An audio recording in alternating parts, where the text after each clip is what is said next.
السلام علیکم ورحمۃ اللہ وبرکاتہ۔ الحمد للہ رب العالمین والعاقبۃ للمتقین والصلاة والسلام على اشرف الانبیاء وسید المرسلین، اما بعد فاعوذ باللہ من الشیطان الرجیم۔ ان عدۃ الشہور عند اللہ 12 شہرا فی کتاب اللہ يوم خلق السماوات والأرض منها 4 حرم ذلك الدين القيم فلا تظلموا فيهن أنفسكم وقاتلوا المشركين كافة كما يقاتلونكم كافة واعلموا أن الله مع المتقين۔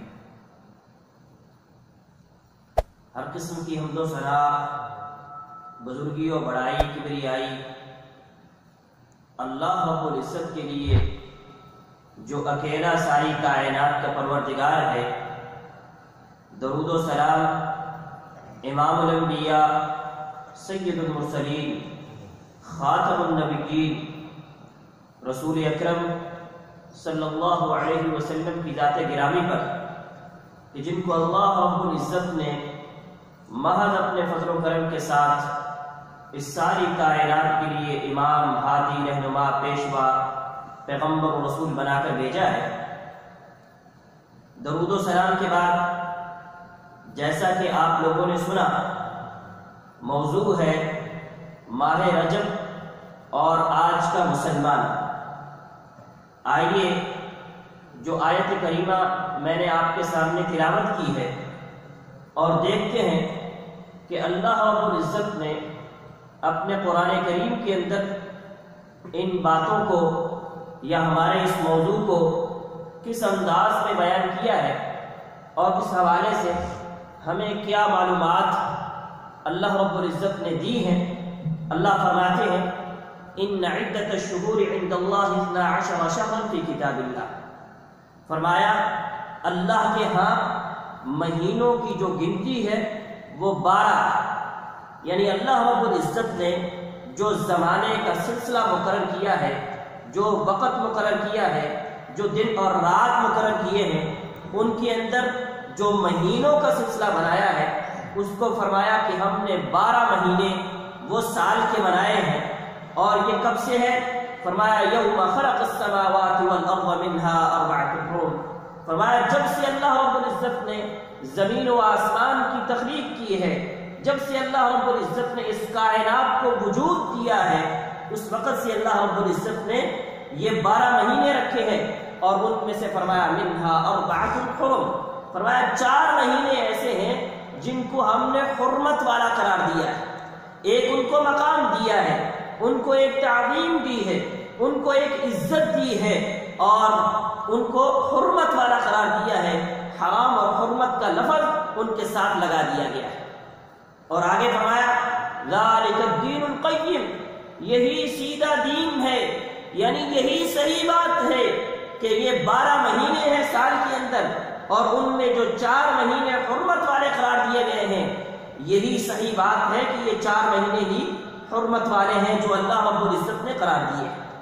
اور ان کی وضاحت رسول اکرم صلی اللہ علیہ وسلم نے اپنے فرمان میں بیان کی ہے کہ جب آپ صلی اللہ علیہ وسلم نے فرمایا تھا الزمان قد استدار کہیئتی، فرمایا زمانہ لوٹ کر اب دوبارہ اپنی حالت پہ آ گیا ہے۔ یوم خلق السماوات والارض، فرمایا جب سے اللہ نے زمین و آسمان کو بنایا اور جب سے یہ سلسلہ قائم کیا ہے، اس وقت سے یہ جو زمانے کا سلسلہ چل رہا تھا وہ اب لوٹ کر کے اپنی حالت میں آ گیا ہے۔ اور اس کو کیا فرمایا؟ فرمایا السنۃ 12 شہر، فرمایا اب سال جو ہے وہ 12 مہینے کا ہے اور منہا 4 حرم، ان میں سے 4 حرمت والے ہیں۔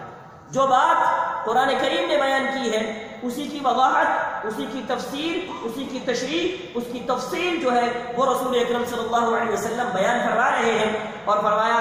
3 متوالیات، ان میں سے 3 ایسے ہیں جو 4 مہینے ہیں، ان میں 3 ایسے ہیں جو پے در پے آتے ہیں، جو ایک دوسرے کے ساتھ میں آتے ہیں، ایک دوسرے کے پیچھے آتے ہیں۔ فرمایا ان میں سب سے پہلے ذوالقعدہ ہے اور پھر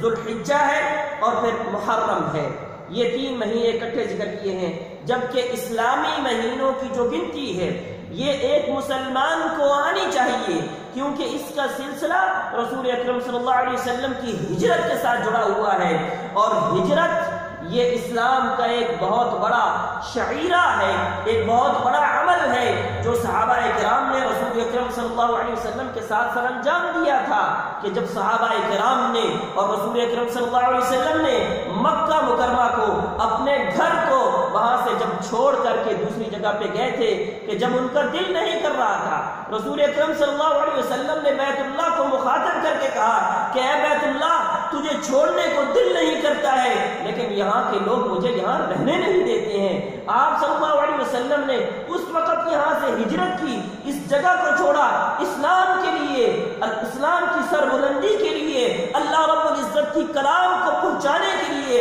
اللہ کے دین کو اس دنیا میں اس کا بولا بارا کرنے کے لیے، اس کو غالب کرنے کے لیے رسول اکرم صلی اللہ علیہ وسلم نے اپنے گھر کو چھوڑا، صحابہ کرام نے اپنے گھر کو چھوڑا، اور میرے بھائی مدینہ منورہ ہجرت کی ہے، اور اس ہجرت سے پھر ہمارا سال اور ہماری مہینے اور یہ ہماری گنتی شروع ہو چکی ہے۔ آج ایک مسلمان کو کم سے کم اسلامی مہینوں کے نام ان کا پتہ ہونا چاہیے، بلکہ اس کو اپنی زندگی بھی اسلامی مہینوں کے اعتبار سے گزارنی چاہیے، اپنی زندگی کے اندر ان مہینوں کا استعمال کرنا چاہیے۔ تو میرے بھائی، جو کہ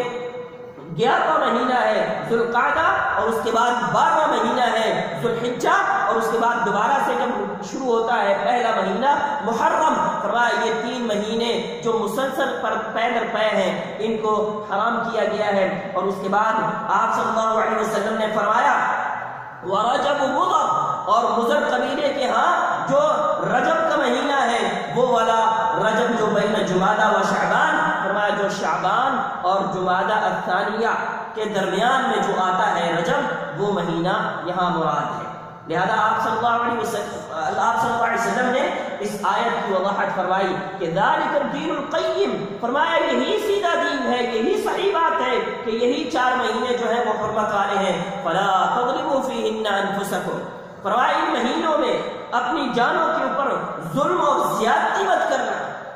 کیا مطلب؟ یعنی ان کی حرمت کو پامال کر کے، ان کی حرمت کو خیال نہ کر کے، ان کا احترام نہ کر کے، ان کی تعظیم نہ کر کے تم اپنے اوپر ظلم مت کروا لینا۔ جب انسان گناہ کرتا ہے تو وہ اپنے اوپر ظلم کر رہا ہے، جب انسان غلطی کی طرف جاتا ہے، گناہ کی طرف جاتا ہے، جرائم کی طرف جاتا ہے، تو میرے بھائی وہ اپنے لیے جہنم اور آخرت کا وبال اپنے اوپر ڈال رہا ہے۔ کہ اس لیے میرے بھائی انسان کو گناہ سے اور ان چیزوں سے جب بچنا ہے تو یہ ضروری ہے کہ انسان اپنے نفس کے اوپر بھی ظلم کرنے والا نہ ہو۔ کسی دوسرے کے اوپر ظلم کرنا تو دور کی بات ہے، اپنے نفس کے اوپر بھی انسان کو ظلم نہیں کرنا چاہیے۔ وَقَاتِلُوا الْمُشْرِكِينَ كَافَّةً كَمَا يُقَاتِلُونَكُمْ كَافَّةً، اور فرمایا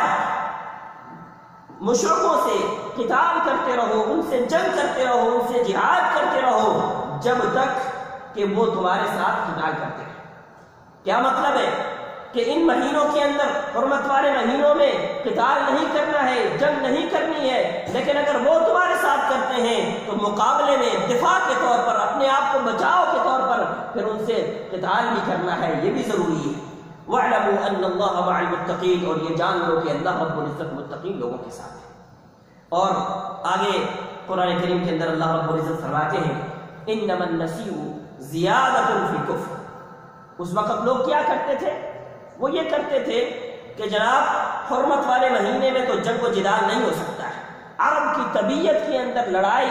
اور جنگ اور جہاد یہ ان کی طبیعت کے اندر تھا، اور ان کو 3 مہینے مسلسل بیٹھنا ان کے لیے یہ گوارا نہیں ہوتا تھا، ان کی طبیعت اس کو تسلیم نہیں کرتی تھی۔ لہذا وہ کیا کہتے تھے؟ وہ کہتے تھے اس دفعہ یہ جو محرم آ رہا ہے نا، اس کو ہم حرمت والا نہیں کرتے ہیں، اعلان کر دیتے ہیں کہ یہ حرمت والا نہیں ہے، بلکہ اس کے بعد آنے والا جو مہینہ ہے صفر، اس کو ہم حرمت والا قرار دیتے ہیں۔ اور وہ اس کو چینج کر دیتے تھے، تبدیل کر دیتے تھے، عدل بدل کر دیتے تھے، اس کی آگے پیچھے کر دیتے تھے اس کو، اور اس کو قرآن نے بیان کیا ہے، فرمایا انما النسیء زیادۃ فی الکفر، ایسا کرنا کفر میں زیادتی کا اصل میں باعث ہے۔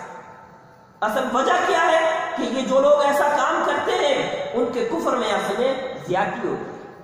یضل به الذین کفروا یحلونہ عاما ویحرمونہ عاما، فرمایا کہ یہ گمراہ ہو چکے ہیں جو کافر، اور یہ کیا کرتے ہیں، ایک سال اس مہینے کو حرمت والا قرار دیا، اگلے سال اس کو حرمت والا نہیں کرتے ہیں، اور کرتے کیا ہے، لیواقعوا عدۃ ما حرم اللہ، اور فرمایا جو اللہ نے حرمت والے مہینوں کی گنتی بیان کی ہے اس کو پورا کرتے ہیں۔ وہ جو 4 کی گنتی، 4 کا عدد جو بیان کیا ہے، فرمایا اس گنتی کو تو پورا کرتے ہیں، لیکن جو کچھ بیان کیا گیا ہے اس کو نہیں مانا جاتا ہے۔ آج بھی ہمارے یہاں یہی ہوتا ہے کہ ہم کہتے ہیں کہ ہم اسلام کو مانتے ہیں، لیکن اسلام کو اپنے طور طریقے پہ مانتے ہیں، قرآن اور حدیث کے بیان کیے ہوئے طور طریقے پہ نہیں مانتے ہیں۔ اس لیے انہوں نے بھی کہا کہ ہم مانتے ہیں کہ حرمت والے ہیں اور ان کی حرمت کو ہم دیکھتے ہیں، لیکن وہ اس کو چینج کر دیتے تھے، کہا کہ وہ گنتی کو پورا کرتے تھے لیکن اس کو چینج کر دیتے تھے۔ فَيُحِلُّوا مَا حَرَّمَ اللَّهُ، اللہ کی حرام کردہ چیزوں کو انہوں نے اپنے لیے حلال کر دیا۔ زُيِّنَ لَهُمْ سُوءُ أَعْمَالِهِمْ، اور انہوں نے اپنے اعمال کو اپنے لیے مزین سمجھ لیا کہ یہ بہت اچھا ہے۔ جیسے آج بھی جو لوگ غلط کام کرتے ہیں، جو بدعات کرتے ہیں، جو خرافات کرتے ہیں، جو غلط کام کرتے ہیں دین کے اندر، وہ یہ سمجھتے ہیں کہ ہم بہت اچھا کام کر رہے ہیں، لیکن وہ اصل میں غلط راستے پہ جا رہے ہوتے ہیں۔ واللہ لا یہدی القوم الکافرین، فرمایا اللہ رب العزت کافر قوم کو ہدایت نہیں دیتے۔ اب آئیے کہ ہم چند ایک اور آیات کو دیکھتے ہیں جن کے اندر حرمت والے مہینوں کی مزید وضاحت جو ہے وہ بیان کی گئی ہے کہ یہ لوگ ان 4 مہینوں کے بدلے میں، بعض دفعہ رجب کے بدلے میں وہ رمضان کے مہینے کو حرمت والا قرار دیا کرتے تھے، اور رمضان کے مہینے کو سمجھتے تھے کہ یہ بہت بڑا مہینہ ہے، اس لیے اس کو بھی حرمت والا قرار دیا جاتا ہے، لیکن اگرچہ اس کی اپنی مقام و مرتبہ وہ بیان کیا جا چکا ہے، موجود ہے قرآن اور حدیث کے اندر، لیکن حرمت والے مہینے جو رسول اللہ صلی اللہ علیہ وسلم نے قرآن نے بیان کیے ہیں، صرف اور صرف وہی حرمت والے مہینے ہو سکتے ہیں، دوسرے نہیں ہو سکتے۔ اب حرمت والے مہینوں کا معنی کیا ہے؟ اس کا معنی یہ ہے کہ اس مہینے کے اندر جنگ و جدال اور قتال نہیں ہو سکتا ہے، لیکن ہوا یہ کہ صحابہ کرام کسی جنگ کے مہم میں تھے اور پتہ نہ چلا کہ رجب کا مہینہ داخل ہو چکا ہے، ان کو پتہ نہ چلا، اور اس عالم میں انہوں نے حملہ کر دیا اور ایک شخص ان سے قتل ہو گیا۔ اب لوگ آ کر کے رسول اللہ صلی اللہ علیہ وسلم کے سامنے آ کر کے باتیں کر رہے ہیں اور صحابہ کرام سے کہہ رہے ہیں یہ دیکھو مسلمانوں کی حالت ہے کہ یہ حرمت والے مہینوں کی حرمت کا بھی خیال نہیں کرتے ہیں، کیونکہ جاہلیت میں جاہل لوگ اور اسی طریقے سے زمانہ جاہلیت کے مشرک اور کفار، وہ لوگ بھی ان حرمت والے مہینوں کا احترام کرتے تھے، اگرچہ وہ آگے سے چینج کر دیتے تھے اس کو، لیکن ان کا احترام وہ بھی کیا کرتے تھے۔ اور قرآن کریم نے پھر اس واقعے کو بھی بیان کیا، اور قرآن کریم کے اندر اللہ رب العزت نے اس واقعے کے بعد پھر آیات نازل فرمائی۔ اللہ فرماتے ہیں یسألونک عن الشہر الحرام قتال فیہ، وہ آپ سے پوچھتے ہیں کہ اس مہینے کے اندر حرمت والے مہینے میں قتال کرنے کا، جنگ کرنے کا، جہاد کرنے کا کیا حکم ہے؟ فرمایا قل قتال فیہ کبیر، کہہ دیجئے کہ اس مہینے میں قتال کرنا، جنگ کرنا یہ بڑا حرام ہے اور بہت بڑا جرم ہے جو کیا جاتا ہے، لیکن اس کے ساتھ ساتھ جو تم لوگ باتیں کر رہے ہو یہ بھی تو دیکھو نا کہ وہ صد عن سبیل اللہ، اللہ کے راستے سے لوگوں کو روکنا یہ کتنا بڑا گناہ ہے، وہ کفر بہ، اور اللہ کا کفر کر دینا یہ کتنا بڑا گناہ ہے،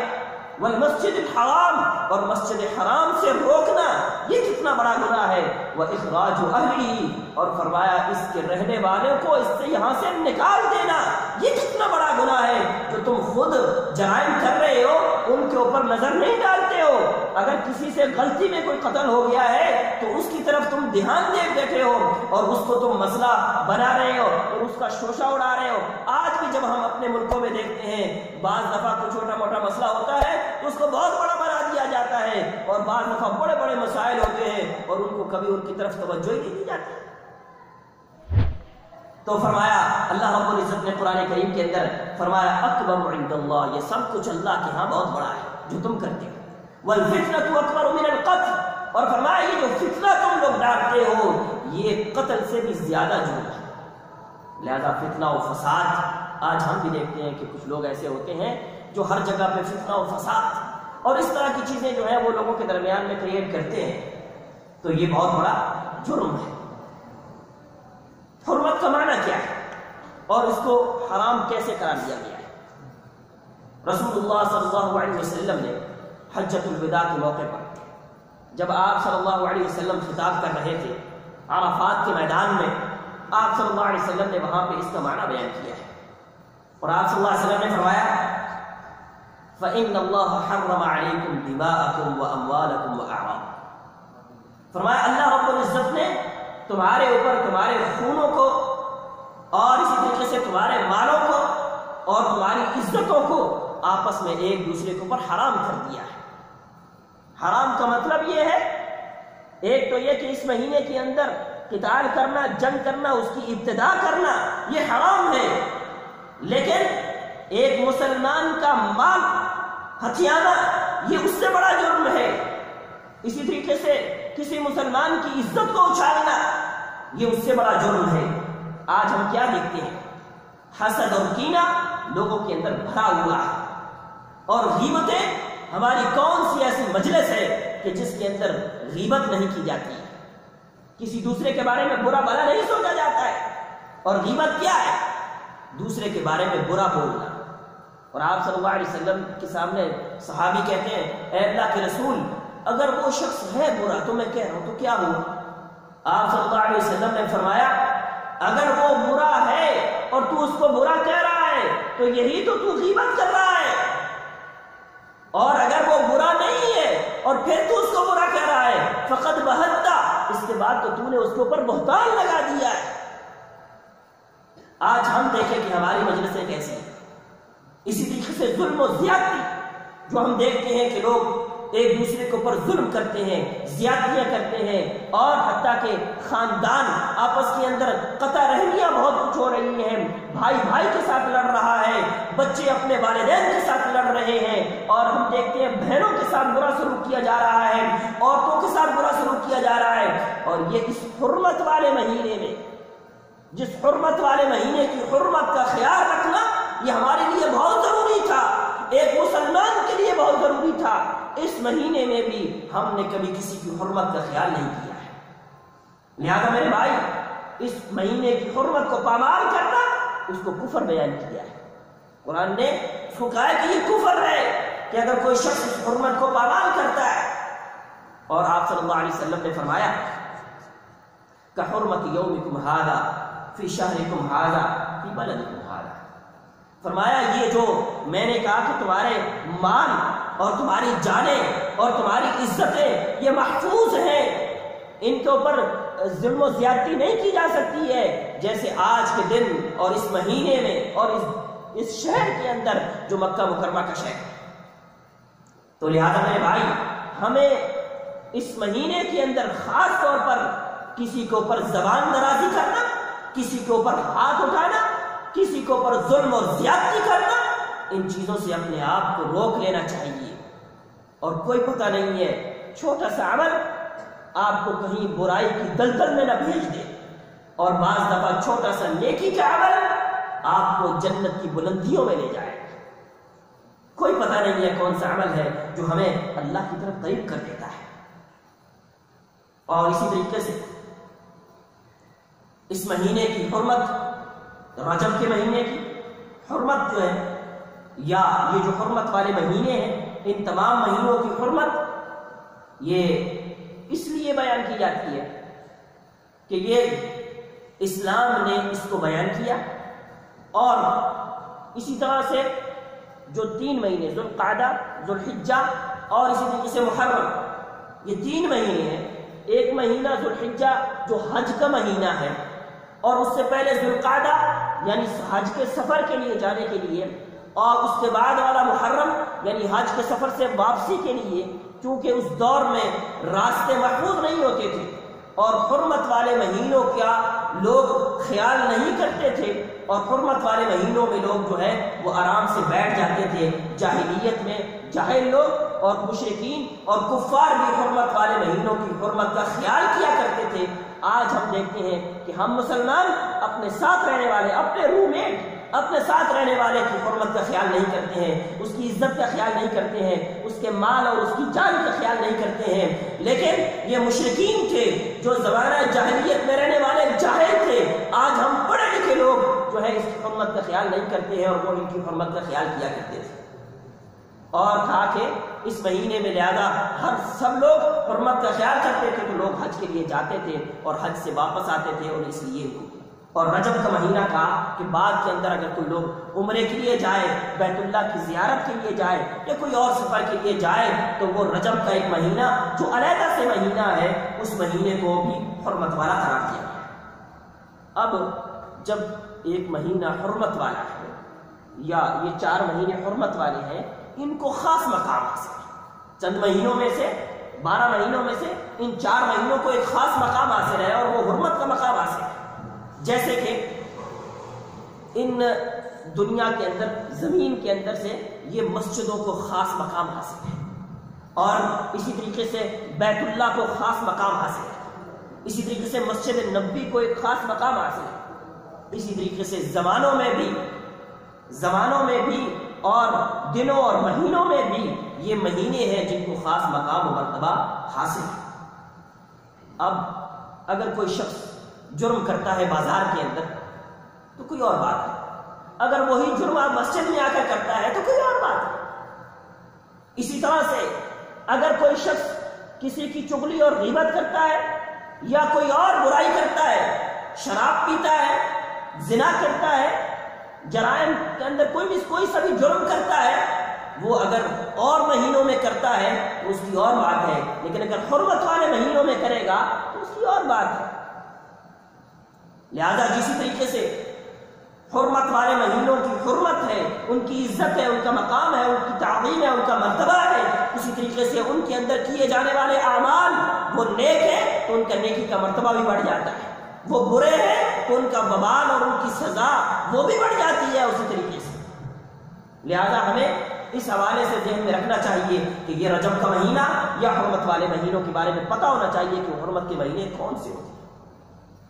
اللہ رب العزت قرآن کریم کے اندر فرماتے ہیں وَمَن يُرِدْ فِيهِ بِإِلْحَادٍ بِظُلْمٍ نُذِقْهُ مِنْ عَذَابٍ أَلِيمٍ۔ فرمایا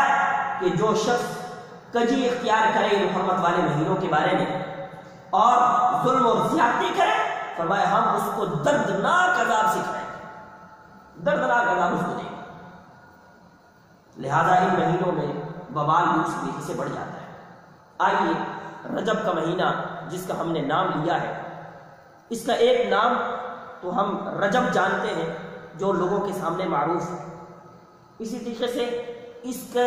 نام رجب مضر بھی کہتے ہیں، رجب مضر یہ نام بھی اس کا آتا ہے۔ اور اسی طریقے سے علماء کرام نے تقریباً 20 کے قریب اس کے نام ذکر کیے۔ ایک حدیث کے اندر اس کا نام آتا ہے منصر الاسنہ، بخاری کی روایت ہے، اس کے اندر منصر الاسنہ یہ بھی اس کا ایک نام ذکر کیا گیا ہے۔ تو بہت سارے نام ہیں، ان کا ذکر کرنا ضروری نہیں ہے، لیکن یہ آپ کو پتہ ہونا چاہیے کہ رجب جو ہے وہ ایک عظمت والا مہینہ ہے جس کے بہت سارے نام جو ہے، جس کے بہت زیادہ نام ہوتے ہیں، لیکن اس کا ایک عظمت ہے، مقام ہے، مرتبہ ہے، اس لیے اس کے نام ذکر۔ رجب کے حوالے سے بہت ساری احادیث آتی ہیں، ان کا ایک چھوٹا سا مختصر سا ہم جائزہ لے لیتے ہیں۔ حافظ ابن حجر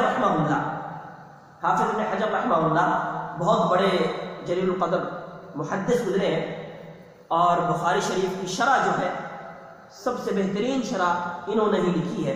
اور انہوں نے اس رجب کے حوالے سے ایک کتاب لکھی ہے تبیین العجب بما ورد فی فضل رجب۔ فرمایا کہ جو رجب کی فضیلت میں چیزیں آئی ہیں ان کے حوالے سے انہوں نے اس کو ڈالا، اور انہوں نے اس میں لکھا ہے کہ رجب کی فضیلت میں کوئی حدیث بھی صحیح نہیں ہے، اور رجب کے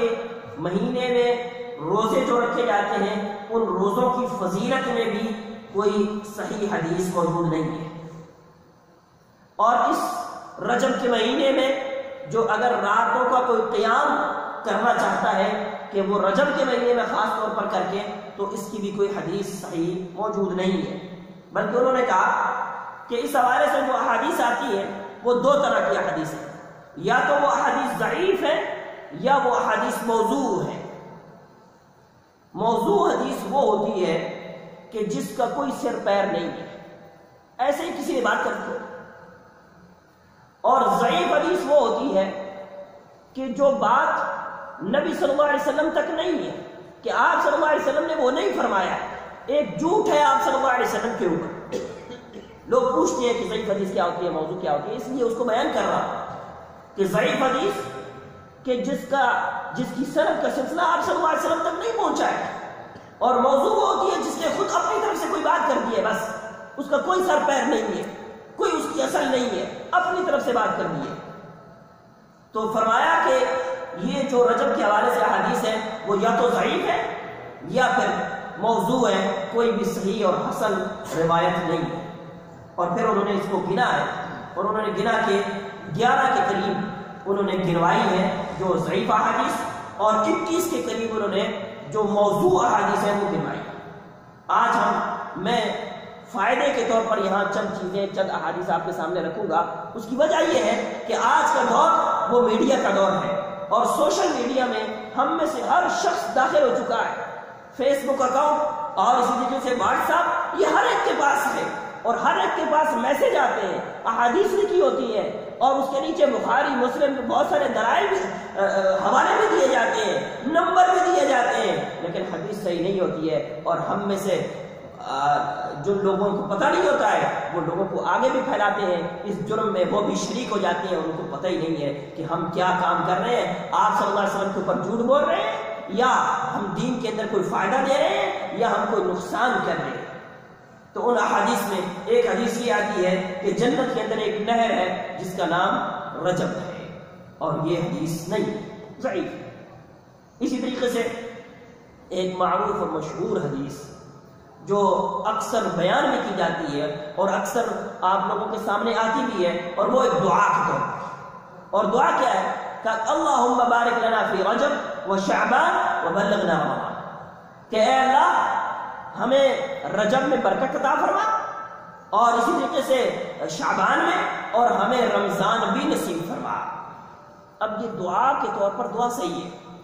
دعا صحیح ہے، کوئی شخص بھی یہ دعا کرے کہ اللہ ہمارے رجب میں یا شعبان میں برکت کر، کوئی مسئلہ نہیں ہے، رمضان میں برکت کر، کسی بھی مہینے میں، آج کے دن میں، رات میں، دن میں برکت کر، کوئی مسئلہ نہیں۔ اور اسی طریقے سے اللہ ہمیں رمضان نصیب فرما،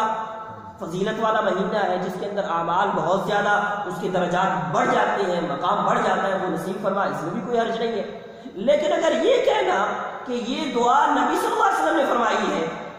تو یہ بہت بڑا جھوٹ ہوتا ہے جو ہم نبی صلی اللہ علیہ وسلم کے اوپر منسوخ کر رہے ہیں۔ اگر آج میں نے کوئی بات نہیں کی ہے اور یہاں کوئی بندہ اٹھ کر کہتا ہے آپ نے یہ بات کی ہے اور میں نے وہ کی نہیں ہے، اب کیا کہوں گا کہ یہ بہت بڑا مسئلہ ہے کہ میں کسی بندے کے اوپر بہتان لگا رہا ہوں کہ آپ نے یہ بات کی اور اس نے وہ کی نہیں۔ اور یہ بہتان اور یہ جھوٹ اگر وہ نبی صلی اللہ علیہ وسلم پر ہو، سید المرسلین رسول اکرم صلی اللہ علیہ وسلم کی ذات پر ہو، تو اس سے بڑھ کر اور کیا جرم ہو سکتا ہے۔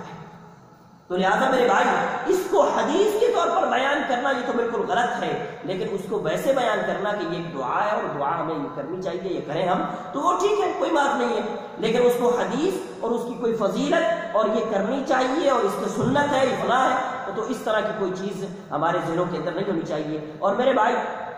آج کے دور کے اندر صحیح دین پر چلنے والے جو لوگ ہیں اور جو دوسرے لوگ ہیں جو ہمارے سامنے مقابلے میں آتے ہیں، جو صحیح دین والوں کے مقابلے میں آتے ہیں، ان میں فرق بھی صرف یہی ہے، بہت ساری چیزوں میں یہی فرق ہے، بہت سارے اور بھی فرق ہیں، لیکن بہت ساری چیزوں میں یہی فرق ہے کہ ہم کہتے ہیں ٹھیک ہے یہ نفلی عبادت ہے، کرو، لیکن اس کو سنت نہ کہو، اس کو حدیث نہ کہو، اگر حدیث ہو تو کہو نا، نہیں ہے تو کیوں کہتے ہو؟ تو یہ بہت سارا مسئلہ ہمارا اور ان کے درمیان میں یہ بھی چلتا ہے۔ اسی طریقے سے ایک حدیث آتی ہے کہ آپ صلی اللہ علیہ وسلم نے رمضان کے بعد سب سے زیادہ جو روزے رکھے ہیں وہ رجب اور شعبان کے رکھے، اور یہ حدیث بھی ضعیف ہے، یہ بات صحیح نہیں ہے، بلکہ رمضان کے بعد شعبان کے بارے میں حوالے سے حدیث جو آتی ہے اس حوالے سے حدیث موجود ہے، لیکن رجب کا اس میں کوئی دخل نہیں ہے۔ اور اسی طریقے سے ایک حدیث یہ بھی بیان کی جاتی ہے کہ رجب اللہ کا مہینہ ہے اور شعبان میرا مہینہ ہے، آپ صلی اللہ علیہ وسلم نے یہ نہیں فرمایا، اور رمضان جو ہے میری امت کا مہینہ ہے۔ اور یہ بالکل باطل اور موضوع اور من گھڑت روایت ہے، اس کی کوئی حیثیت نہیں ہے۔ اور اس طرح کی بات اگر آئے اس کو آگے مت شیئر کریں، بلکہ جس بندے نے بیان کیا اس کو سمجھانے کی کوشش کریں کہ میرے بھائی یہ حدیث نہیں ہے جس کو آپ حدیث بیان کر کے بیان کر رہے ہیں۔ اسی طرح کی بہت ساری اور بھی روایات آتی ہیں جو اس حوالے سے ہیں، ہمارے پاس ٹائم میرے خیال ہے اتنا نہیں ہوگا کہ میں ان تمام روایات کو آپ کے سامنے پیش کروں۔ بہرحال ہم چلتے ہیں کہ رجب کے مہینے میں ہم دیکھتے ہیں کہ مسلمان کیا کیا اعمال کرتے ہیں اور ان اعمال کی کیا حیثیت ہے۔ جیسے کہ ہم نے پڑھا یا ہم نے سنا کہ رجب کے مہینے میں، رجب کے مہینے کی فضیلت میں کوئی صحیح حدیث موجود نہیں ہے، لیکن اس کے باوجود لوگ کچھ کام کرتے ہیں، اور ان میں سے ایک کام یہ ہے کہ رجب کے مہینے میں جو سب سے پہلا جمعہ آتا ہے اس جمعہ کی رات جو ہوتی ہے اس رات میں وہ نماز پڑھتے ہیں، جمعرات کا روزہ رکھتے ہیں، پہلی جمعرات جو آتی ہے اس کا روزہ رکھتے ہیں، اور آگے جو رات آ رہی ہے جو جمعہ کے دن کے اور جمعرات کے درمیان میں رات آ رہی ہے اس رات میں وہ نماز پڑھتے ہیں، اور وہ نماز ہوتی ہے مغرب اور عشاء کے درمیان، 12 رکعتیں پڑھی جاتی ہیں، اور ان کو سنت سمجھا جاتا ہے، ان کو نیکی سمجھا جاتا ہے، ان کو عبادات سمجھا جاتا ہے، جبکہ اس طرح کی کوئی نماز نہ آپ صلی اللہ علیہ وسلم نے پڑھی ہے، نہ صحابہ کرام نے پڑھی ہے، نہ ائمہ اور اسلاف میں سے کسی نے پڑھی ہے۔ اور یہ نماز 480 ہجری میں آ کر کے لوگوں نے ایجاد کی ہے، اور الحمدللہ ہمارے ملکوں میں اس کا زیادہ رواج نہیں ہے، اور یہ ان بدعات میں ہے کہ جو بدعات تقریباً ختم ہو رہی ہیں، اور علماء کرام نے اس کے بارے میں متفق طور پر لکھا ہے کہ یہ بدعت ہے اور یہ گمراہی ہے۔ اس کے اندر کچھ لوگ تو پھر اسی طرح سے 1000 رکعات بھی پڑھتے ہیں، اس کی 1000 رکعات بھی علماء کرام نے لکھی ہے، اور اسی طریقے سے اس حوالے سے علماء کرام نے کتابیں بھی لکھی ہیں۔ تو بہرحال یہ ایک نماز جو پڑھی جاتی ہے، یا اس حوالے سے اگر آپ کسی نئی نماز کا جس کو صلاۃ الرغائب کے نام سے جانا جاتا ہے، اس طرح کی اگر کسی نماز کا سنیں گے تو آپ جان لیں کہ یہ نماز بدعت ہے، یہ نہیں ہے، یہ شریعت میں نہ رسول اللہ صلی اللہ علیہ وسلم نے بیان کی ہے، نہ آپ نے کی ہے، نہ صحابہ کرام نے کی ہے، نہ اس کے بعد کی کسی اسلاف نے کی ہے۔ حتیٰ کہ حنفیہ کے بہت سارے علماء کرام نے یہ لکھا ہے کہ یہ خالصتاً بہت بڑی بدعت ہے جو کی جاتی ہے، اور منکر قسم کی بدعت ہے۔ اور حافظ ابن رجب رحمہ اللہ نے اس حوالے سے لکھا ہے کہ رجب کے حوالے سے جو ایک خاص نماز بیان کی جاتی ہے اس میں سے کوئی بھی حدیث صحیح نہیں ہے، جو اس حوالے سے احادیث بیان کی جاتی ہے کوئی بھی حدیث صحیح نہیں ہے، لہذا یہ بالکل ضعیف اور من گھڑت اور اپنی طرف سے بنائی گئی نماز۔ آج لوگ 5 وقت کی نماز نہیں پڑھ رہے ہیں، آپ نہیں پوچھتے ہیں، اس کے بارے میں نہیں بتا رہے ہیں، جو اللہ رب العزت کا حق ہے اس کے بارے میں نہیں بتا رہے ہیں، اور ایک نئی نماز اور نئی چیزیں جو بدعات اور خرافات ہیں، کیونکہ شیطان اس پہ خوش ہوتا ہے اور بندہ بھی اسی کی طرف جاتا ہے، اسی طرح کی چیزوں میں طرف جاتا ہے۔ 5 وقت کی جو نماز ہے اس میں نہیں ہے، وہ کوتاہی ہے، وہ پڑھتے نہیں ہیں یا سستی ہو جاتی ہے، لیکن یہ اس طرح کی چیزوں کو لوگ رواج دیتے ہیں۔ اسی طرح سے پھر ایک چیز آتی ہے کہ اس رجب کے مہینے میں خاص طور پر لوگ عمرے کے لیے جاتے ہیں، اور عمرہ جب بھی کریں کوئی مسئلہ نہیں ہے، عمرہ کرنا چاہیے، نیک عمل ہے، اور رجب میں کریں یا کسی اور مہینے میں کریں کوئی ایسا مسئلہ نہیں ہے۔ ہمارے اسلاف نے رجب کے مہینے میں بھی عمرہ کیا ہے، دوسرے مہینوں میں بھی کیا ہے، لیکن آپ اگر اس کو یہ سمجھیں کہ رسول اللہ صلی اللہ علیہ وسلم کے رجب کے مہینے میں عمرہ کیا ہے، یا رجب کے مہینے میں عمرہ کرنے کی شریعت اور دین میں کوئی فضیلت بیان ہوئی ہے، تو ایسا کچھ نہیں ہے، ایسا کچھ نہیں ہے، بلکہ آپ سیدہ عائشہ صدیقہ رضی اللہ تعالی عنہا فرماتی ہے کہ رسول اللہ صلی اللہ علیہ وسلم نے رجب میں کوئی عمرہ نہیں کیا ہے، بلکہ آپ صلی اللہ علیہ وسلم کے سارے عمرے وہ ذوالقعدہ میں تھے. لیکن یہ ضروری نہیں ہے کہ ہم بھی ذوالقعدہ میں کریں، جس مہینے میں بھی ہم عمرہ کر سکتے ہیں کریں، اس مہینے میں بھی کر سکتے ہیں، لیکن ایک خاص ذہن سے، خاص نظریے سے اور خاص انداز میں اگر ہم اس چیز کو لیتے ہیں تو پھر اس کو ہم بدعت کی طرف جاتے ہیں، غلط رویے کی طرف چلے جاتے ہیں. جیسا کہ دیکھا جاتا ہے کہ یہاں رجب کے مہینے میں حرم میں رش لگ جاتا ہے، لوگ زیادہ آتے ہیں کیونکہ وہ اس مہینے کے اندر کوئی فضیلت یا اس طرح سے سمجھتے ہیں، جبکہ آپ صلی اللہ علیہ وسلم نے جو فضیلت بیان کی ہے، آپ صلی اللہ علیہ وسلم نے فرمایا رمضان کے مہینے میں عمرہ کرنا وہ ایسے ہے جیسے کہ حج کرنا ہے، یا ایسے ہے کہ گویا کہ کسی نے میرے ساتھ حج کرنے کی طرح ہے. دو طرح کی روایات. تو لہذا میرے بھائی اگر کسی نے عمرہ کرنے کی کوئی فضیلت لینی ہے وہ تو رمضان مبارک کے مہینے میں ہے، دوسرے مہینے میں کوئی فضیلت اس حوالے سے نہیں ہے، تو رجب کے مہینے میں بھی اس طرح کی فضیلت کو نہیں دیکھنا چاہیے. اسی طرح زمانہ جاہلیت میں کچھ لوگ رجب کے مہینے میں ایک خاص قسم کا ذبیحہ ذبح کیا کرتے تھے، جانور ذبح کیا کرتے تھے، اور اس کو ذبیحہ رجبیہ یعنی رجب کا ذبیحہ کے نام سے اس کو یاد کیا جاتا ہے، یا اس کو عتیرہ کے نام سے یاد کیا جاتا ہے، اور یہ رجب کے مہینے میں خاص طور اس کو خاص کیا گیا. اور کچھ لوگوں نے اس کو اہل بیت کے ساتھ خاص کر دیا کہ وہ اہل بیت کی طرف سے ہی اس کو ذبح کیا جاتا ہے، اور کچھ لوگ اس کو اپنے بتوں کے لیے کرتے ہیں، اور کچھ لوگوں نے یہ رکھا ہوا تھا کہ جب میرے پاس اتنے جانور ہو جائیں گے تو ان میں سے ایک جانور جو ہے وہ میں ذبح کر دوں گا اور عتیرہ کر دوں گا. تو آپ صلی اللہ علیہ وسلم کے سامنے ایک صحابی آتے ہیں اور وہ فرماتے ہیں کہ اللہ کے رسول، زمانہ جاہلیت میں ہم رجب کے مہینے میں ایک جانور ذبح کیا کرتے تھے، عتیرہ، اس کو ذبح کیا کرتے تھے، تو اب آپ ہمیں اس کے بارے میں کیا حکم دیتے ہیں؟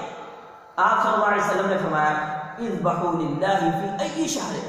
فرمایا اللہ کے لیے ذبح کرو تو جس مہینے میں چاہو کرو. جب اللہ کے لیے کرنا ہے تو پھر جس مہینے میں بھی چاہو کرو. وَبَرُّ اللَّهَ عَزَّ وَجَلَّ،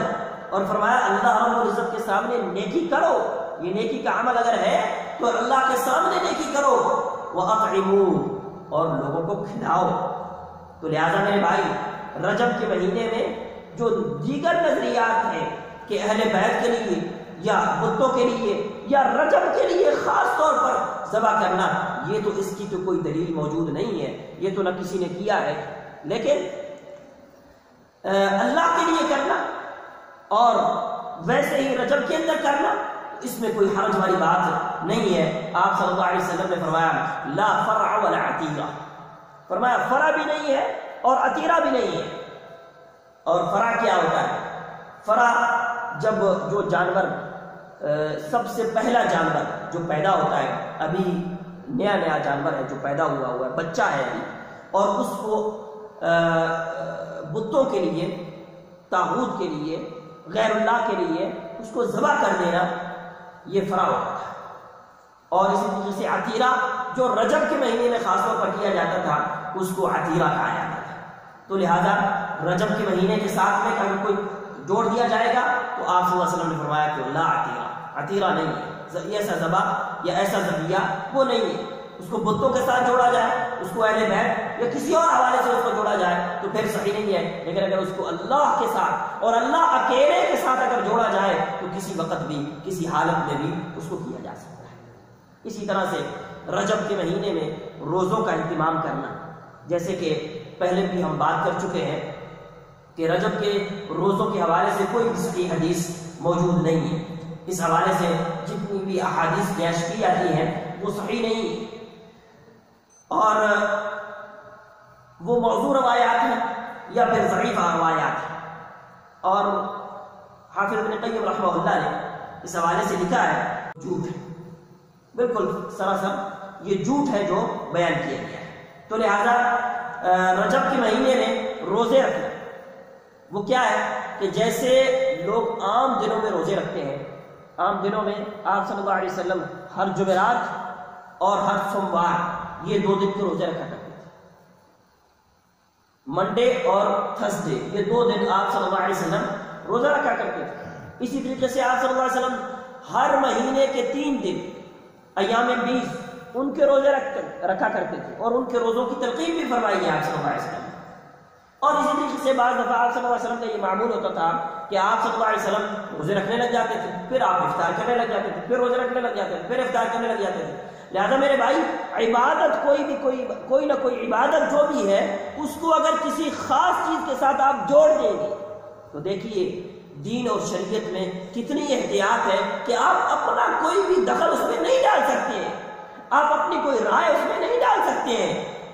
جیسا شریعت نے بیان کیا ہے، کسی چیز کو شریعت نے اوپن رکھا ہے تو آپ بھی اس کو اوپن رکھیں گے، کھلا رکھیں گے۔ کسی چیز کو شریعت نے تنگ کیا ہے، ایک مخصوص چیز کے ساتھ اس کو قید کر دیا ہے، تو میرے بھائی آپ کو بھی اس کو اسی کے ساتھ قید رکھنا ہے۔ تو لہذا یہ روزے تو رکھے جا سکتے ہیں، لیکن رجب کے حوالے سے خاص کر کے کوئی روزہ رکھنا، اس کی کوئی دلیل یا کوئی حدیث موجود نہیں ہے۔ ایک بہت بڑا کام جو ہمارے خاص طور پر بر صغیر میں ہوتا ہے،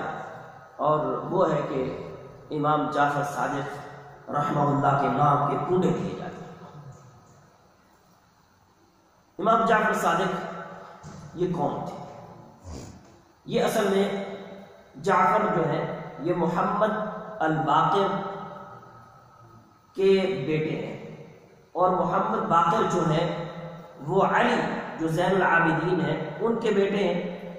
اور یہ علی زین العابدین حسین ابن علی نواسہ رسول صلی اللہ علیہ وسلم کے بیٹے۔ تو لہذا ان کا نسب حضرت علی اور رسول اللہ صلی اللہ علیہ وسلم کے اولاد کے ساتھ جا کر کے ملتا ہے، اور ان کے کنڈوں کی بات کی جاتی ہے۔ اب یہ کہیں موجود نہیں ہے کہ انہوں نے کہا ہو کہ میرے کنڈے کیے جائیں، اور یہ کنڈے کرنا اصل میں کیا چیز ہے؟ اصل میں یہ ہے کہ کچھ نہ کچھ کھانا پکایا جاتا ہے جس کے اندر حلوے اور پوریاں یہ بنائی جاتی ہے، اور پھر اس کو تقسیم کیا جاتا ہے۔ اور یہ اس کا طریقہ کار کیا ہے؟ بڑی اہم بات یہ ہے کہ ان کی کتابوں میں اور وہاں پہ لکھا ہوا ہے، اور ان لوگوں نے لوگوں کو بیان بھی کیا ہوا ہے کہ اس کو کرنا کب ہے؟ رات میں کرنا ہے، مغرب کے بعد اور فجر سے پہلے رات کے اندر۔ ایک تو کھانے کا نظام ہے، اور پھر دوسرا یہ ہے کہ اس کو رات کے اندر چھپ کر کے کرنا ہے۔ یہ ان کے آن کا ہوا، اور یہ ہے کیا کہ یہ سنایا جاتا ہے، ایک قصہ، ایک کہانی سنائی جاتی ہے، اور اس کہانی کو کوئی سر پیر اس کا ہے ہی نہیں ہے،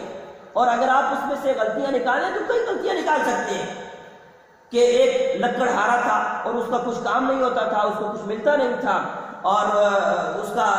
دنیا کا سلسلہ جو ہے وہ نہیں چل رہا تھا، اور اس نے جناب امام جعفر صادق کے نام کے کنڈے دیے، اور اس کے بعد وہ جناب بادشاہ ہو گیا،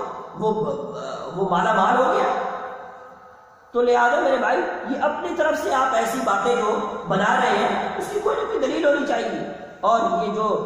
جعفر صادق کے نام کے کنڈے جس کو کہتے ہیں، یہ اصل میں کیا ہے؟ نظر اور نیاز ہے، نظر و نیاز ہے۔ نظر کس کو ہم کہتے ہیں؟ نظر ہوتا ہے صدقہ کسی کے لیے کیا جا سکتا ہے، صدقہ صرف اللہ رب العزت کے لیے کیا جاتا ہے۔ اور نیاز کا مطلب ہوتا ہے محتاج، حاجت مندی، اور حاجت مندی اگر کسی کو ضرورت ہے تو وہ رب کے سامنے پیش کرے، وہ امام جعفر صادق کے سامنے پیش کرنے سے کیا ہوگا؟ وہ انسان کے سامنے آپ اگر اللہ رب العزت کے سامنے پیش کی جانے والی چیز اگر آپ انسان کے سامنے پیش کریں گے تو کیا ہونے والا ہے کہ آپ شرک کی دلدل میں اور شرک کی گہرائیوں میں پڑتے چلے جاتے ہیں، اور شرک یہ ایک ایسا عمل ہے کہ جس کی کبھی بھی خلاصی نہیں ہے۔ فرمایا کہ اللہ رب العزت نے حرام کر دیا ہے جنت کو ان لوگوں کے اوپر جنہوں نے شرک کیا ہے، اور فرمایا کہ اللہ رب العزت ہر چیز کو معاف فرما دیں گے لیکن شرک کو کبھی معاف نہیں فرمائیں گے۔ شرک کسی صورت بھی معاف نہیں ہے، سوائے اس کے کہ انسان توبہ طائب ہو جائے، اس سے انسان چھوٹ جائے، انسان اس سے دور ہو جائے اور اس کو ہر طرح سے چھوڑ دے پھر تو ٹھیک ہے، لیکن اگر انسان شرک کی دلدل میں پھنستا چلا جاتا ہے تو لہذا میرے بھائی پھر انسان جہنم کے کنارے پہ پہنچ جاتا ہے۔ تو اب دیکھتے ہیں کہ امام جعفر صادق کی پیدائش وہ 8 رمضان کو ہوئی ہے، یا ایک اور روایت کے مطابق وہ 17 ربیع الاول میں ہوئی ہے۔ تو کنڈے کب منائے جاتے ہیں؟ وہ رجب کے اندر، جبکہ رجب کو اس کے ساتھ تعلق کوئی نہیں۔ اور اسی طریقے سے ان کی وفات وہ 15 شوال کو ہوئی ہے، ان کی وفات بالاتفاق، اور مورخین نے اس کے اوپر لکھا ہے کہ وہ 15 شوال کے مہینے میں ہوئی ہے، اور شوال کے مہینے میں جب ان کی وفات ہوتی ہے تو اس کو بھی رجب کے ساتھ جوڑا نہیں جا سکتا ہے۔ تو اصل مسئلہ کیا ہے؟ اصل مسئلہ نکلتا ہے، اور وہ یہ ہے کہ کچھ لوگوں کا صحابہ کرام کے ساتھ بغض ہے، کچھ لوگوں کا صحابہ کرام کے ساتھ بغض ہے، اور امیر معاویہ رضی اللہ تعالی عنہ جو کاتب وحی ہے، آپ صلی اللہ علیہ وسلم کے جلیل القدر صحابی ہیں، اور صحابہ کے بارے میں یہ کہا گیا ہے کہ صحابہ سارے کے سارے عدول تھے، اور صحابہ کے بارے میں قرآن نے کیا کہا؟ رضی اللہ عنہم ورضوا عنہ، وہ اللہ سے راضی ہو گئے اور اللہ رب العزت ان سے راضی ہو گئے۔ میرے بھائی، محدثین حدیث کی جان پڑک کرتے ہیں، ہر ایک راوی کے بارے میں جانتے ہیں، تابعی تک کو جانتے ہیں، لیکن جب بات صحابی کی آ جاتی ہے وہ کہتے ہیں بس ہمیں اس کو کھنگالنے کی ضرورت نہیں ہے کہ صحابی سچا ہے۔ لیکن آج کچھ لوگ صحابہ کے بغض میں یہ کام کرتے ہیں، اور ہوتا یہ ہے کہ 22 رجب جس دن یہ پونے کیے جاتے ہیں، یہ 22 رجب جو ہے امیر معاویہ کی وفات کا دن ہے، اور یہ رات کو چھپ کر کے تاکہ اہل سنت کو پتہ نہ چلے، اور یہ رات کو چھپ کر کے حلوے اور خوشیاں مناتے ہیں اس خوشی میں کہ امیر معاویہ رضی اللہ تعالی عنہ کی وفات ہوئی۔ لیکن ہم میں سے کتنے ایسے لوگ ہیں جو نہ جانے، جن کو پتہ نہیں ہوتا ہے، اور وہ اس میں شریک ہو جاتے ہیں، ان کے گھروں کے اندر کنڈے کے کھانے آتے ہیں، یہ حلوے آتے ہیں اور وہ کھاتے ہیں، اور کبھی انہوں نے سوچا نہیں ہے کہ یہ کیوں آتے ہیں۔ بعض دفعہ ان کی دعوتوں میں شریک ہوتے ہیں، ان مجلسوں میں جا کر کے بیٹھتے بھی ہیں، اور کچھ لوگ، اور آج کے دور کے اندر تو یہ چھپا نہیں رہ گیا ہے، میڈیا کا دور ہو گیا ہے، تو ہر ایک چیز اعلان ہوتی ہے، اور اس کے اندر اہل سنت صحیح مسلمان نہ جانتے ہوئے ان چیزوں میں داخل ہو جاتا ہے۔ تو لہذا میرے بھائی، ان چیزوں سے بھی ہمیں بچنا ہے۔ اور آگے ایک چیز بیان کرتے ہیں، اور اس کے بعد بات کو اختتام کی طرف لے کر کے جاتے ہیں، اور وہ یہ ہے کہ 27 رجب کے بارے میں لوگوں کے درمیان میں یہ معروف ہے کہ یہ نبی صلی اللہ علیہ وسلم کی معراج کا دن ہے، کہ جب آپ صلی اللہ علیہ وسلم کو معراج کروائی گئی جس رات میں، تو یہ 27 رجب کی جو رات ہے یہ وہی رات ہے۔ جبکہ اس حوالے سے نہ حدیث میں نہ تاریخ میں کسی جگہ پر بھی کوئی اتھینٹک بات ہمارے سامنے موجود نہیں ہے کہ معراج کب ہوئی۔ اس حوالے سے بہت ساری باتیں جو ہیں وہ کی جاتی ہیں۔ ایک تو یہ کہ ہجرت سے 1 سال پہلے معراج ہوئی ہے، دوسرا یہ کہ ہجرت سے 5 سال پہلے معراج ہوئی ہے، اسی طرح سے ہجرت سے 1 مہینہ پہلے ہوئی ہے، اور پھر یہ کہا جاتا ہے کہ جناب بعثت جو آپ صلی اللہ علیہ وسلم مبعوث ہوئے اس کے 5 سال بعد معراج ہوئی ہے، اور ان میں سے ایک 27ویں کی رات جو رجب کی 27ویں رات ہے، اس کے بارے میں بھی کچھ لوگ کہتے ہیں۔ اور پھر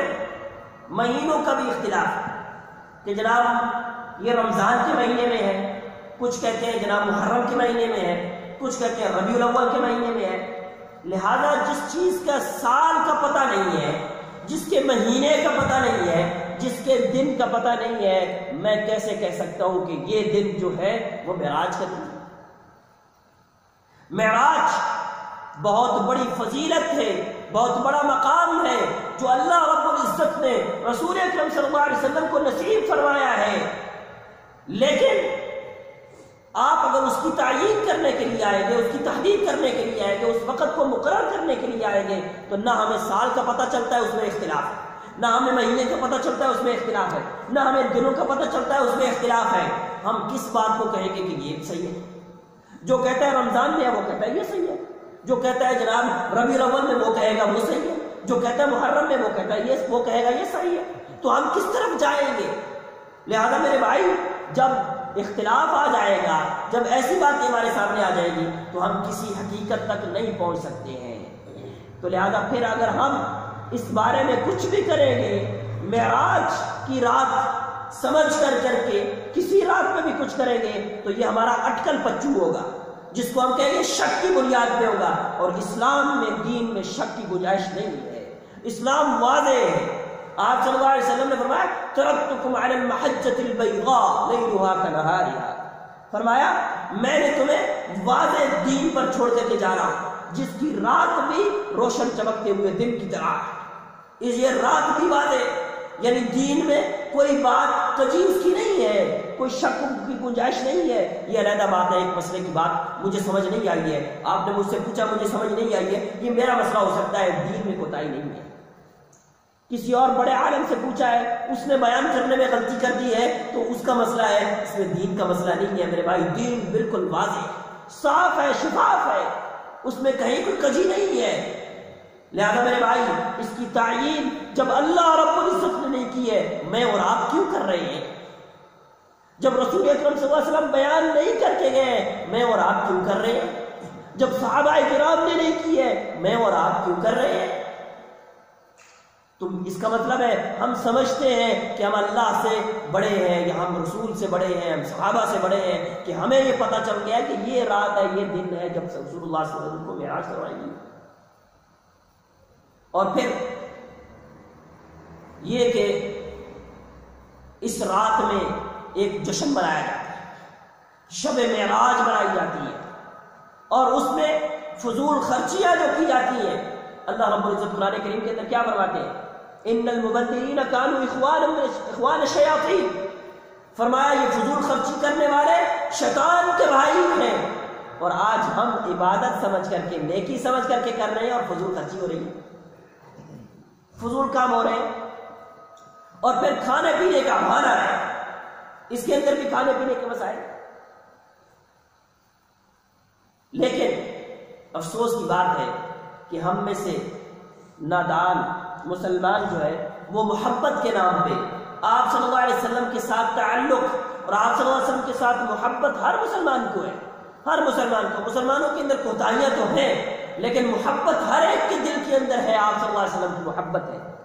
لیکن اس محبت کی وجہ سے ہم بعض دفعہ محبت میں آگے بڑھتے بڑھتے غلط کام تک چلے جاتے ہیں۔ تو لوگ اس محبت میں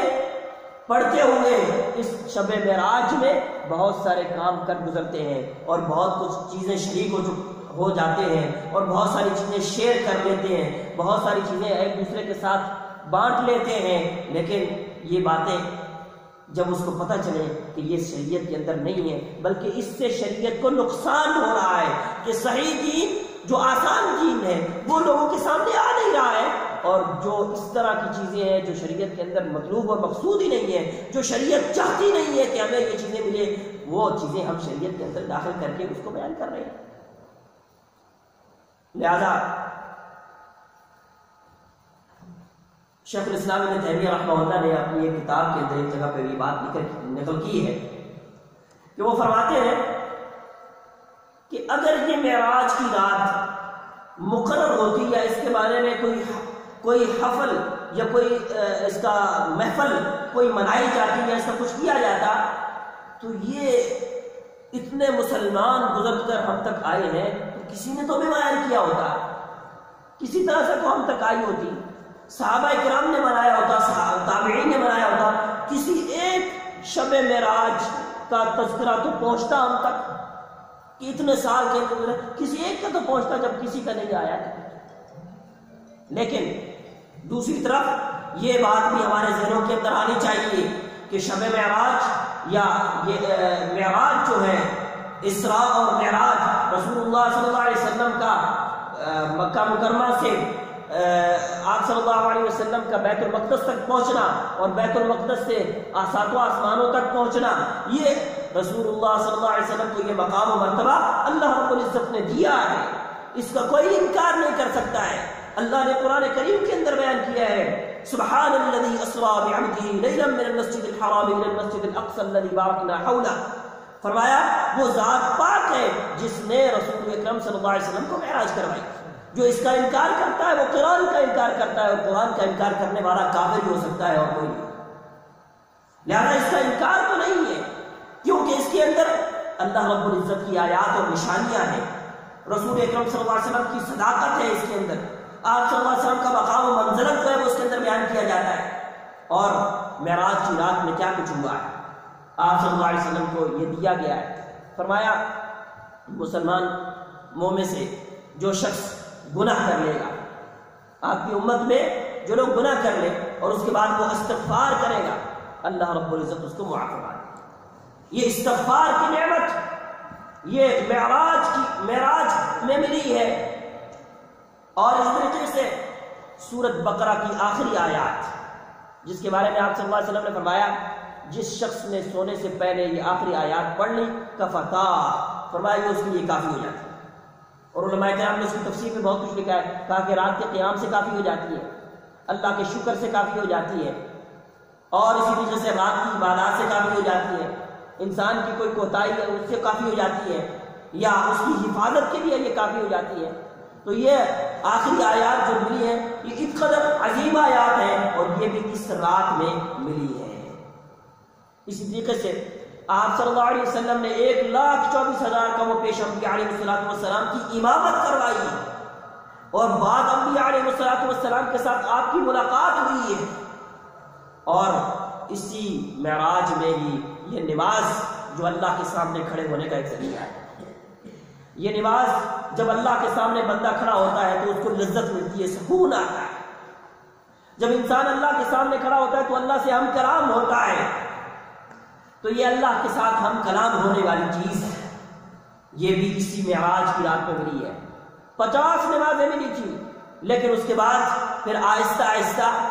اس کو 5 کر دی گئی، اور فرمایا یہ 5 پڑھو گے ثواب 50 کا ہی ملے گا۔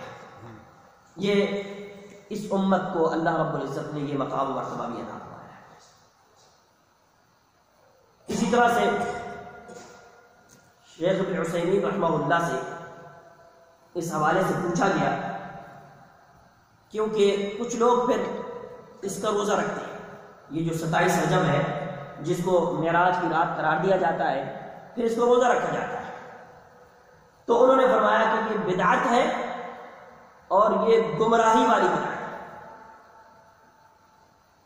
اور بدعات یہ جتنی چیزیں آپ کو پیچھے ذکر کی ہیں نا، یہ ساری کی ساری بدعات ہونا یہ چاہیے تھا کہ ایک لیکچر یا ایک درس جو ہے بدعات کے حوالے سے ہوتا، اور ایک درس جو ہے رجب کے حوالے سے ہوتا، کیونکہ ان کا رجب کے اندر بدعات بہت زیادہ ہے، اور یہ ساری کی ساری بدعات ہیں۔ بدعت کیا ہوتی ہے؟ جس چیز کو اللہ رب العزت نے عبادت نہیں بنایا ہے اس کو میں اور آپ اپنے طور پر عبادت کے طور پر اس کو کریں، تو یہ بدعت ہے۔ یہ جس چیز کو نبی صلی اللہ علیہ وسلم نے نہیں کیا ہے، خلفائے راشدین نے نہیں کیا ہے، اس کو کرنا بدعت ہے، عبادت کے طور پر، دین کے طور پر۔ آپ صلی اللہ علیہ وسلم نے فرمایا علیکم بسنتی و سنت الخلفاء الراشدین، کہ تمہارے لیے خلفائے راشدین کی سنت ہے، تو لہذا آپ صلی اللہ علیہ وسلم کا طریقہ یا اسی طریقے سے خلفائے راشدین کا طریقہ یہ تو صحیح طریقہ ہو سکتا ہے، لیکن اس سے علاوہ بلکہ علماء کرام نے یہاں تک لکھا ہے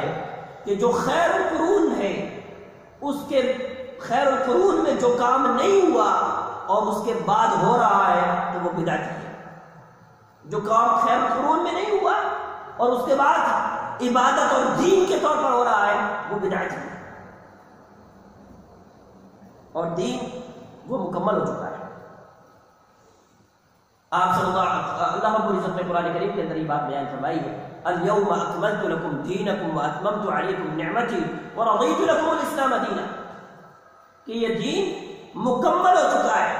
اور پورا ہو چکا ہے۔ آج جب ہم وہ چیز جو آپ صلی اللہ علیہ وسلم نے بیان نہیں کی ہے، اللہ اور اس کے رسول نے بیان نہیں کی ہے، صحابہ کرام نے نہیں کی ہے، یا بیان بھی نہیں کی ہے، نہ کی ہے۔ آج اگر میں اور آپ میں سے کوئی چیز اس کو کچھ کرتا ہے تو وہ کیا بیان دیتا ہے؟ وہ یہ بیان بتاتا ہے، وہ اپنے عمل سے یا کر کے یہ دکھاتا ہے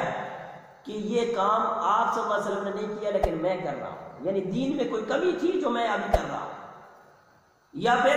دین میں کوئی زیادتی کی جاتی ہے یا دین میں کمی کی جاتی ہے اس بدعات کے حوالے سے۔ تو دین میں کمی اور زیادتی یہی تو جرم ہے، اور یہ اتنا بڑا جرم ہے کہ اللہ رب العزت نے قرآن کریم کے اندر فرمایا فَلْيَحْذَرِ الَّذِينَ يُخَالِفُونَ عَنْ أَمْرِهِ أَن تُصِيبَهُمْ فِتْنَةٌ أَوْ يُصِيبَهُمْ عَذَابٌ أَلِيمٌ۔ فرمایا جو رسول اکرم صلی اللہ علیہ وسلم کے حکم کی نافرمانی کرتے ہیں انہیں ڈر جانا چاہیے کہ کوئی آزمائش اور فتنہ اور عذاب ان کے اوپر آ جائے، کوئی ان کے اوپر عذاب نہ آ جائے، ان کو ڈر جانا چاہیے۔ اور یہ بات بیان کی ہے، فرمایا وَمَا آتَاكُمُ الرَّسُولُ فَخُذُوهُ وَمَا نَهَاكُمْ عَنْهُ فَانْتَهُوا۔ جو رسول دے دے اسے لے لو اور جس سے منع کر دے اس سے رک جاؤ۔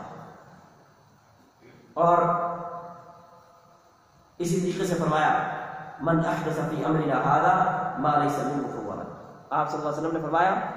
کہ جو چیز ہم نے نہیں کی ہے اور کوئی شخص اپنی طرف سے کر رہا ہے تو وہ رد ہے، وہ مردود ہے، اس کی کوئی حیثیت نہیں ہے۔ ایک بہت بڑے امام تھے سفیان ثوری رحمہ اللہ، وہ فرماتے ہیں کہ بدعت جو ہے کوئی اور گناہ کرنے سے بدعت وہ ابلیس کو زیادہ پسند ہے، زیادہ محبوب ہے۔ کہتے کیوں؟ کیونکہ بدعت انسان کرتا ہے نیکی سمجھ کر، عبادت سمجھ کر، اچھا سمجھ کر کے اس کو کرتا ہے، اس لیے وہ گناہ سے تو توبہ کر لے گا لیکن اس سے توبہ نہیں کرے گا۔ تو انسان بدعات سے توبہ نہیں کرتا ہے، اور جس چیز سے توبہ نہ کی جائے اس کا وبال اس کے اوپر برقرار رہتا ہے، اور دین کے اندر جو خرابی کی ابتدا ہوتی ہے وہ اسی بدعات سے شروع ہوتی ہے۔ محدثین نے اور بڑے بڑے ائمہ نے یہ بات لکھی ہے اور بیان کی ہے کہ کبھی بھی کسی بدعتی کے پاس سے علم حاصل نہ کرو، اس کے سامنے نہ جاؤ، کیونکہ کہا کہ جب اس کے پاس تم جاؤ گے یا اس سے علم حاصل کرنے کی کوشش کرو گے تو دین سارے کا سارا چلا جائے گا، اور کہا کہ جہاں بدعت آتی ہے وہاں سنت چلی جاتی ہے، اور جہاں سنت آ جاتی ہے وہاں بدعت چلی جاتی ہے۔ اور کتنے ایسے علماء کرام تھے کہ جو یہ بیان کرتے تھے کہ بدعتی کے پاس بیٹھنا بھی جرم ہے، اس کے پاس بیٹھا بھی نہیں۔ کہا ایک امام کہتے ہیں کہ کتوں اور خنزیروں کے ساتھ بیٹھنا یہ میرے لیے اچھا ہے بجائے اس کے کہ میں کسی بدعتی کے پاس بیٹھوں۔ لہذا جو خراب عقیدہ کے لوگ ہیں، جو غلط عقیدہ کے لوگ ہیں، ان کے پاس مت بیٹھیں، ان کی باتیں مت سنیں۔ آج ہم سوشل میڈیا کے اوپر، فیس بک اور ان چیزوں کے اوپر ہم دیکھتے ہیں کہ ہر ایک کو سنا جا رہا ہے، کوئی پتہ نہیں ہے کہ یہ بدعت بیان کر رہا ہے، کوئی پتہ نہیں ہے یہ خرافات بیان کر رہا ہے، کوئی پتہ نہیں ہے کہ یہ دین کے اندر اچھی باتیں بیان کر رہا ہے۔ تو لہذا اہل دین اور صحیح لوگوں کے پیچھے، اور ہمارا کچھ فریضہ بنتا ہے، چھوٹی سی بات ہے، اس کو ضرور سمجھیں۔ پورے اس درس کا خلاصہ یہی ہے، اور وہ یہ کہ میرے بھائی جو دین ہے، ہم مسلمان ہیں، ہم میں سے ہر شخص مسلمان ہے، یہ قرآن اور یہ حدیث، یہ دین، یہ ہم میں سے ہر ایک کا ہے، یہ ہمارا ہے، یہ ہم میں سے ہر ایک کا ہے۔ لہذا ہم میں سے ہر ایک کو چاہیے کہ ہم اس کے بارے میں کچھ نہ کچھ کوشش ضرور کریں، قرآن کو سیکھیں، دین کو سیکھیں، احادیث کو پڑھیں اور اس کے بارے میں علم حاصل کریں۔ قرآن نازل ہوا، سب سے پہلی بات کہی کو فرمایا اقرا، قرآن پڑھو۔ آپ صلی اللہ علیہ وسلم نے فرمایا طلب العلم فریضۃ علی کل مسلم، فرمایا علم حاصل کرنا ہر مسلمان کے اوپر فرض ہے، ہر مسلمان کے اوپر علم حاصل کرنا فرض ہے۔ تو لہذا ہمیں کم سے کم جو اپنی ضروریات کی باتیں ہیں وہ تو ہمیں پتہ ہونی چاہیے۔ آج ہم جو گمراہی کی طرف جا رہے ہیں، جو غلط طریقوں کی طرف جا رہے ہیں، اس لیے کہ ہمیں اپنے دین کا پتہ ہی کوئی نہیں ہے، ہمیں قرآن کا پتہ ہی نہیں ہے، ہمیں صحیح احادیث کا پتہ ہی کوئی نہیں ہے، اسی لیے تو ہم گمراہی میں جا رہے ہیں، اسی لیے تو ہم غلط راستوں پہ جا رہے ہیں، اسی لیے تو ہم بدعات کا شکار ہو جاتے ہیں۔ تو لہذا میرے بھائی، جیسا کہ موبائل لوگ سیکھ لیتے ہیں، بائک چلانا لوگ سیکھ لیتے ہیں، گاڑی چلانا لوگ سیکھ لیتے ہیں، دنیا کے مختلف ضروریات، جو بھی کوئی کام آپ کو آج ضرورت پڑ جائے آپ کل کو سیکھ جائیں۔ میرے بھائی، دین بھی ہماری ضرورت ہے، اس کو بھی سیکھیں، اس کو بھی ٹائم دیں، اس کو بھی وقت دیں۔ یہ نہیں ہے کہ جب بھی کوئی مسئلہ ہے، ہاں جی شیخ صاحب یہ مسئلہ بتایا کیا ہو، نہیں میرے بھائی، آپ نے کیا کیا اس کے لیے؟ آپ صرف فون گھمائیں گے بس۔ یہ ہم اپنا ہر کام خود جا کر کرتے ہیں، لیکن یہ دین والا کام مولوی کے کندھے پہ ڈال دیا کہ مولوی کرے گا بس۔ نہیں میرے بھائی، ہم میں سے ہر ایک کو کرنا ہے، خود سمجھے، خود پڑھے، اس کے بعد مولوی کے پاس جائیں تاکہ پتہ چلے کہ یہ صحیح ہے کہ غلط ہے۔ جو بات میں نے سمجھی ہے، جو مسئلہ میں نکال رہا ہوں، جو مسئلہ مجھے سمجھ میں آ رہا ہے، کیا یہ صحیح ہے یہ غلط ہے، یہ بات میں اندر مولوی اور عالم کے دین کے پاس جائے، پہلے خود سمجھے تو صحیح۔ کوئی اپنا کردار تو ہونا چاہیے، اپنی محنت تو کوئی دین کے اندر ہونی چاہیے نا۔ اگر میری اپنی محنت نہیں ہے تو کل کو میں اللہ کے سامنے کیا جواب دوں گا، رسول اللہ صلی اللہ علیہ وسلم کے سامنے کیا جواب دوں گا کہ میں نے دین میں کوئی محنت نہیں کی، میں نے دین میں کچھ نہیں کیا۔ لوگ جیسے کرتے تھے وضو، میں نے ویسے وضو کیا، لوگ جیسے نماز پڑھتے میں نے ویسے نماز پڑھی، لوگ جیسے عمرہ کرتے تھے میں نے ویسے عمرہ کیا، لوگ جیسے یہ کرتے تو پھر لوگوں والا دین ہو گیا، اللہ اور اس کے رسول کا دین ہے، تمہارا اپنا دین تو نہ ہوا نا۔ تو آج جو لوگ کونڈوں کا یا کونڈے خوروں کا شکار ہو جاتے ہیں، یا جو لوگ اسی طریقے سے رجب یا اس کے علاوہ دوسری بدعات کا شکار ہو جاتے ہیں، وہ اسی لاعلمی کی بنیاد پہ ہوتے ہیں کہ ان کو اپنے دین کا پتہ ہی نہیں ہے۔ جب ہمیں اپنے دین کا پتہ نہیں ہے تو غیر ہمارے ساتھ کیا کریں گے؟ تو لہٰذا میرے بھائی، ہمیں اپنے دین کے بارے میں جاننا چاہیے۔ آج کا جو یہ درس تھا اس کے اندر ہم نے رجب کو قرآن اور احادیث کے حوالے سے بیان کیا، حرمت کے مہینوں کی وضاحت کی اور ان کی حرمت کو بیان کیا کہ حرمت کا معنی کیا ہوتا ہے، کہ یہ کہ ہم اس مہینے کے اندر ہر ایک اپنے مسلمان بھائیوں کی حرمت کا خیال کریں۔ ایک مسلمان کی حرمت بھی ہوتی ہے، اس کے مال اور خون اور اس کی جان جو ہے وہ بھی ہمارے لیے حرام ہے، اور پھر حرمت والے مہینے میں تو اور زیادہ خیال کرنا چاہیے۔ رجب کے مہینے کے حوالے سے جو احادیث آ رہی ہیں وہ ساری کی ساری، اس کی فضیلت میں جتنی احادیث آتی ہیں وہ ساری کی ساری ضعیف یا موضوع روایات ہیں۔ اور پھر اس طریقے سے ہم نے بیان کیا کہ رجب کے مہینے میں جو کچھ ذبیحہ